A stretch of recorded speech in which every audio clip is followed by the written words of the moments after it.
आज आपण काळाराम मंदिर नाशिक इथे आहोत आणि तुम्ही पाहू शकता माझ्या मागे मंदिराच्या अवतीभोवती गर्दी आहे. आणि मित्रांनो, साधारण 500 वर्षानंतर रामलल्लाची प्राणप्रतिष्ठा अयोध्यामध्ये होते आणि श्री नरेंद्र मोदींच्या हस्ते ती होते. आणि तुम्ही माझ्या मागे पाहू शकता अतिशय खूप जास्त गर्दी इथे दिसते. भाविक खूप लांबून इकडे दर्शनासाठी आलेले आहेत. काळाराम मंदिर नाशिकची गर्दी तुम्हाला दाखवण्याचा प्रयत्न करतो. आपण आतमध्ये जाऊया आणि तो व्हिडिओ पण आपण तुम्हाला दाखवण्याचा प्रयत्न करूया. श्री काळाराम मंदिर संस्थान पूर्व महाद्वार म्हणून आहे. पूर्वेचं हे द्वार आहे. आता आपण मध्ये जाणार आहोत. परंतु तुम्हाला इकडे दिसेल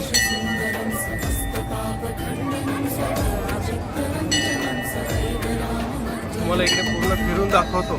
या बाजूने बघा, हा उत्तर महाद्वार आहे. या बाजूला जो आहे हा उत्तर महाद्वार तुम्हाला दाखवतोय. हा दक्षिण द्वार आहे. चला आपण आता आतमध्ये जाऊया आणि दर्शन घेऊया.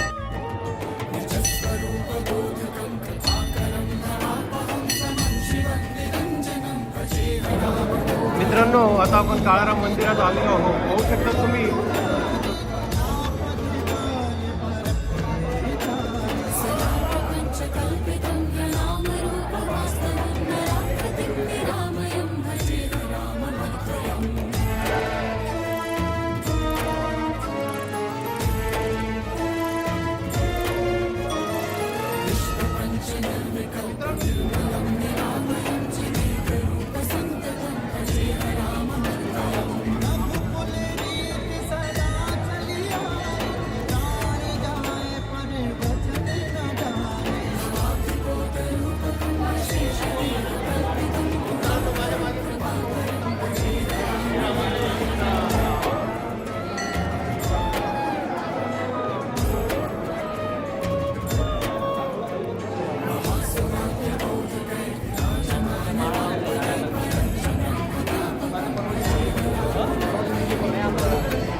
आपण दर्शन घेऊन बाहेर येतोय.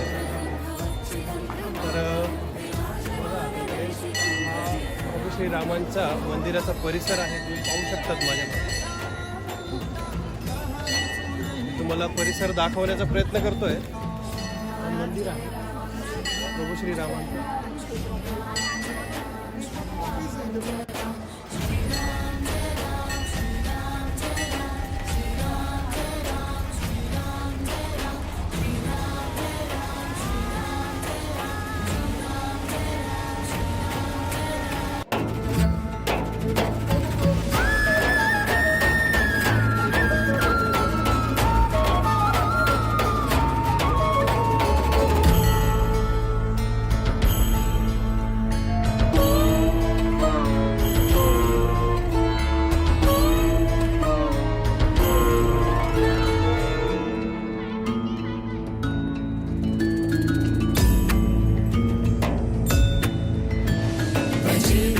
सुंदरं समस्त पापखण्डनं स्वभक्त चित्तरञ्जनं सदैव राममद्वयम् मंगल भवन अमंगल हारी जगमुसु दशरथ अचल बिहारी जटाकलाप शोभितं समस्त पापनाशकं स्वभक्त भीतिभञ्जनं भजेह राममद्वयम्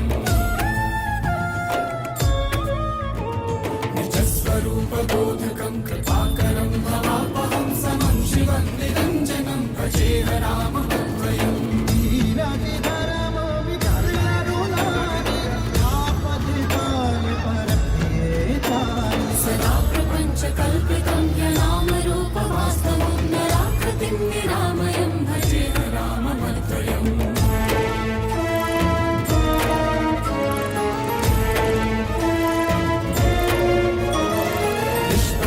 निर्विकल्प निर्मलं निरामयं चिदेकरूप सन्ततं भजेह राममद्वयम् रघुकुल रीति सदा चली आई प्राण जाए पर वचन न जाए भवातिपोत रूपकं यशेष देह कल्पितं गुणाकरं कृपाकरं भजेह राममद्वयम्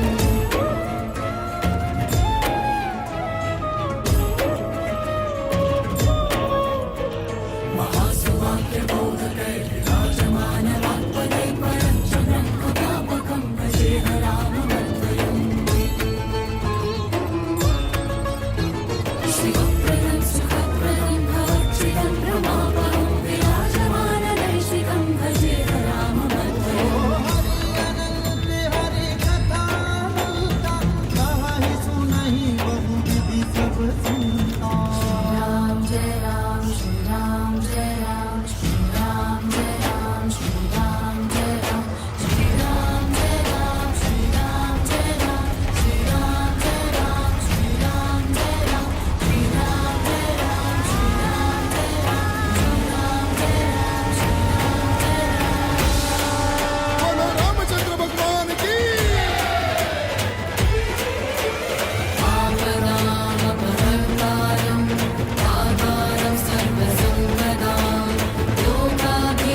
मित्रांनो, हा राम प्राण प्रतिष्ठान सोहळा अयोध्येमध्ये आज साजरा झाला आणि नाशिक शहरातही अतिशय उत्साहात हा साजरा झाला. अतिशय दिवाळीसारखं वातावरण नाशिक शहरात आपल्याला पाहायला मिळालं. अतिशय सांस्कृतिक कार्यक्रम योग्य प्रकारे सादर झाले. तर मित्रांनो, हा ब्लॉग, हा व्हिडिओ तुम्हाला कसा वाटला नक्की लाईक करून शेअर करून कळवा आणि आपल्या चॅनलला सबस्क्राईब करायला विसरू नका. सॉलिड सचिनला.